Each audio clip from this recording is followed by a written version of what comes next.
when you're a player and you go to the game, you're on the bus or whatever, you see like all of these fans just having a good time. They're playing catch, they're running plays, they're eating the best foods, they're laughing, they're joking, they're having a good time at the tailgate. And as a player, you notice it and you're like, oh, okay, that's pretty cool. But when you get a chance to be a part of it, like what Tide is doing, Tide is tackling stains, right? So all of the stains that you get from the hot dogs, from the cheeseburger, from the chili dogs, all of that stuff.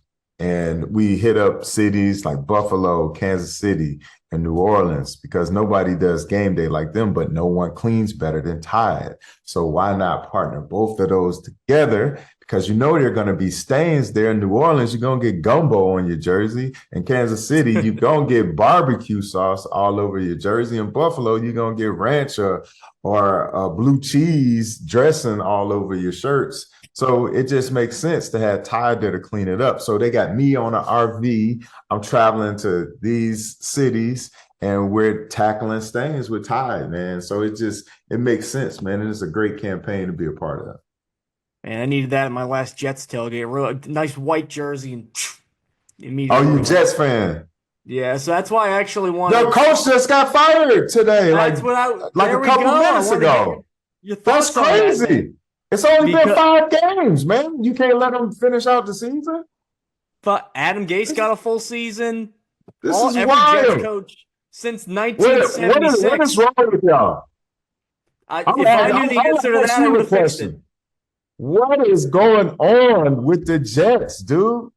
Like, come Uh, on. Like, coach didn't ask players to drop touchdowns, to miss field goals. He didn't ask them to do that. Like, I think he's a great coach, man. But you know how it is, man. It's like, what have you done for me lately? I think it's too early to press the panic button, but they've already pressed it now. So here we are. Now you got to have an interim coach come in and kind of rally the team and things like that. And you got, one of the all-time greats at quarterback. So it's not like quarterback is the issue or the problem. So like now you're looking to the head coach to say like, oh, you're the problem. Like you're looking for a problem, and you just say, okay, it's the head coach. We're gonna fire him. Like I don't agree with it. I thought you should at least let him finish out the season, but here we are.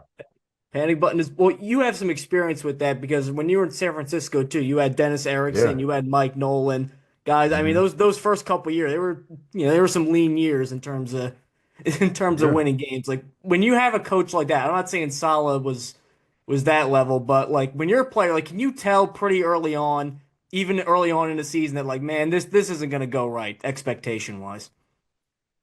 I never was that type of player. I was always the player where, oh, we're gonna win the next game. Like, I just always bought into whatever program that I was in. And it was just something in me that just could not think that way. But now that I'm on the other end, I could see it. Like I pay attention to it and you can kind of see the writing on the wall. But maybe their management were feeling pressure to do that. Maybe it was something going on internally that we don't know about or that we will never know about. And, they just handle their stuff, in-house. Like we won't know that. And we won't know it unless they tell us. And but they've made that decision.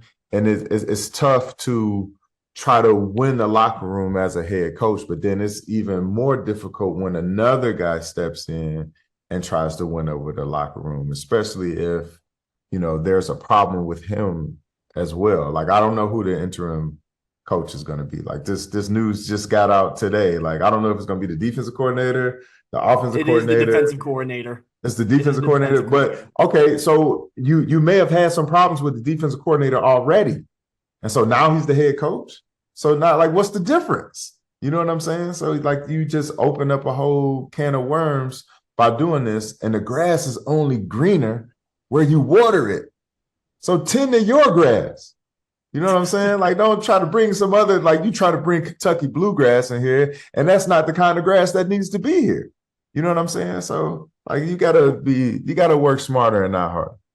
Lawn care from Spice Adams. So let's shift gears here because you played for San Francisco for 4 years, but your main team was the Chicago Bears for 5 years. And I want to get your thoughts as a former Bear alumni, and a guy who's still very proud of his Bear fandom here. I've been taken aback because I thought Caleb Williams has had some really nice moments, but it seems like everybody nationally is ready to jump on this guy. I'm like, man, they really are not giving this guy any time to develop. And then what do you know? He's starting to find his groove. What are your thoughts so far on Caleb Williams?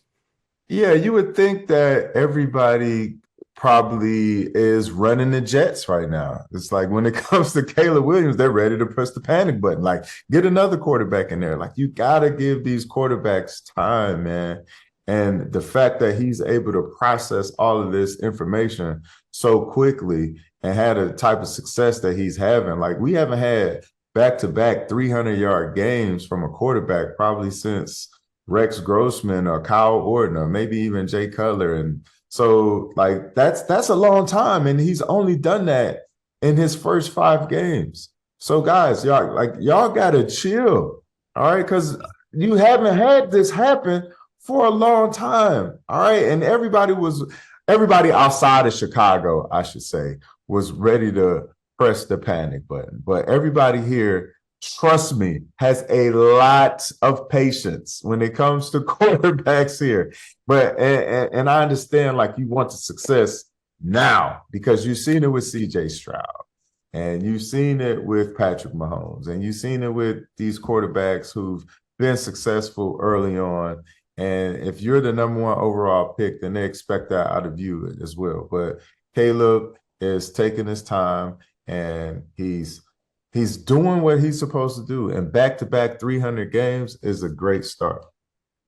Talking here with Anthony Spice Adams, comedian, football player, and so much more here on Stack in the Box. I want to get one last thing out of you here, Spice. Having Mm-hmm. been in Chicago for as long as you've been there, what would it Yeah. mean to the city to finally get not only a good team, because they've had good teams, but to get a quarterback where they could say, you know what, this is our guy, and he just breaks all the records. Because they've had good teams before. They got to a Super Bowl with Rex Grossman, but they've never Mm-hmm. had a guy quite like that where they could just break all the passing records. What would that mean to the city of Chicago? Oh my gosh. It would mean everything, dude. It would be like a staple. Like, because when you think of the Bears, you think of defense.